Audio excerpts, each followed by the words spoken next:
हाँ जी बेटे, class 10th का ही क्वेश्चन करवाने जा रही हूँ आज मैं। ठीक है जी, थोड़ा सा डिफ़िकल्ट है ये क्वेश्चन। इसमें ना थोड़े से हमें यही नहीं पता लगता ये क्वेश्चन कौन से चैप्टर में से है। ठीक है, मैं अभी क्वेश्चन की स्टेटमेंट आपको समझाती हूँ, फिर आप देखना कि आपको कौन से चैप्टर में ये क्वेश्चन लग रहा है। ठीक है, अब देखो यहाँ पे semi circle with the shown below is the semi circle with the centre O. यहाँ पे ओ सेंटर मानकर इन्होंने एक सेमी सर्कल ड्रॉ किया हुआ है। ये देखो, ये क्लियर है बेटे। ठीक है जी, यहाँ पे ये देखो, यहाँ पे कोई पॉइंट मान लो, ए मान लो। ठीक है जी, अगर ये आर है इसका रेडियस, तो यहाँ पे भी आर होगा।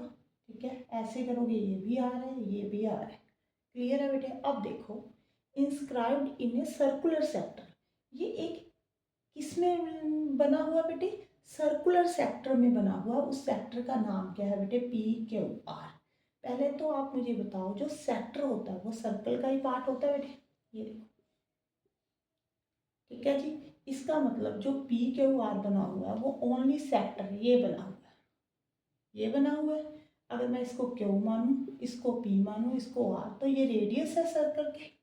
ठीक है जी, पी क्यू और क्यू आर जो है वो रेडियस है मेरे सर्कल के, रेडियस ऑफ सर्कल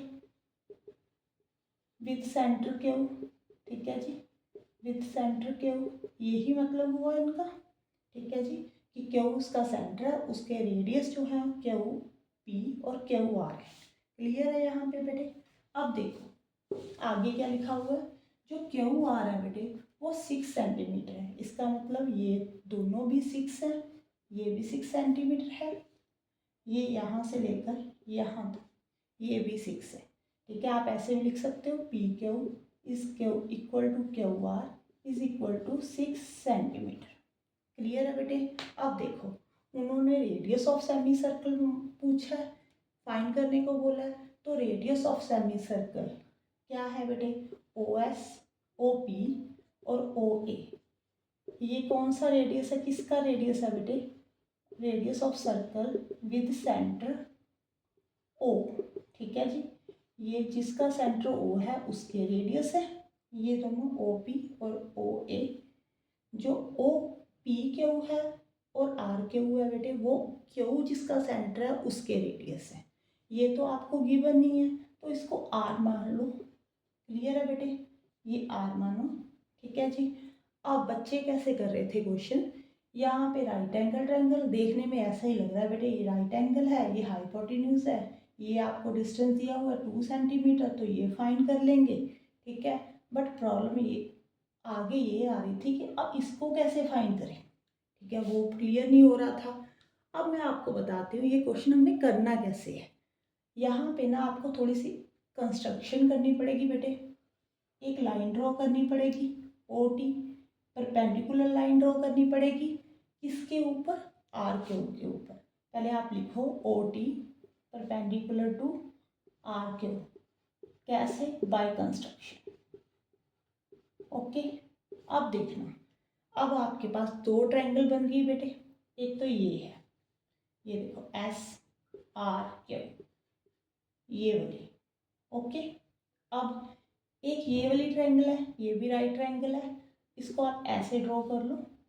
क्यू, यहाँ पे टी, यहाँ पे ओ, यहाँ पे 90 डिग्री, यहाँ पे 90। देखो अब इन दोनों ट्रायंगल को आपने सिमिलर करना है, सिमिलर हो जाएंगी। पहले लिखो in triangle R S Q and triangle O T Q. Okay बेटे, यहाँ पे क्यू एंगल क्यू के इक्वल है, कॉमन है। यहाँ पे ये तो क्लियर है बेटे। अब इसको 1 मान लो, इसको 2, 1 और 2 दोनों इक्वल है, 90 डिग्री है बेटे, ये भी क्लियर है।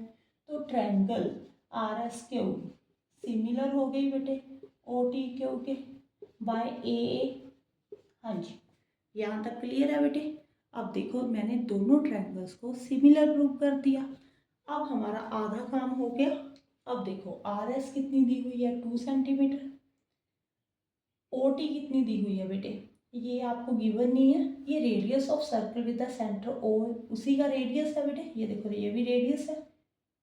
आगे ऐसे करोगे, ये भी रेडियस है, ये भी तो रेडियस ही है। इसको आपने आर माना हुआ है तो ओ टी भी कितना हुआ, आर हुआ। ओके, आर क्यों कितना है 6, ओ क्यों कितना है बेटे, ओ कहाँ पे है, ये रहा। ठीक है जी, ये आर है, ये टोटल 6 है, तो ये 6 माइनस आर ही होगा। ठीक है जी, ये 6 माइनस आर ही होगा बेटे। अब बताओ, अगर दो ट्रायंगल सिमिलर हों तो उनके कॉरस्पॉन्डिंग साइड्स की जो रेशियो है वो इक्वल होती है। तो आप ऐसे लिख सकते हो, R S by O T is equal to R Q by O Q, ये लिख सकते हो। Means 2/r is equal to 6/6 minus R. Clear है बेटे। अब आगे सॉल्व कर सकते हो इसको, यहाँ पे क्रॉस मल्टीप्लाई कर दो, 6 2 ज़ा 12 minus 2r is equal to 6r। अब आगे देखो कैसे करोगे, ये 8r बन जाएगा इज इक्वल टू 12, r जो आ गया बेटे 12/8 आ गया यहाँ पे, 4 3 ज़ा 12, 4 2 ज़ा 8, r जो आ गया बेटे 1.5 सेंटीमीटर। देखो देखने से हमें ये कंसेप्ट बिल्कुल भी पता नहीं लगेगा कि हम यहाँ पे सिमिलर प्रूव कर कर भी क्वेश्चन को सॉल्व कर सकते हैं। ठीक है, पहले जब हम देखेंगे क्वेश्चन ऐसे ही लगेगा कि पाइथागोरस थ्योरम लगा दो बेटे। ठीक है, बट इजी है क्वेश्चन, थोड़ा सा कंसेप्ट समझने वाला है। अगर वीडियो अच्छी लगे तो वीडियो को लाइक जरूर करना और चैनल को सब्सक्राइब जरूर करना। Thank you for watching.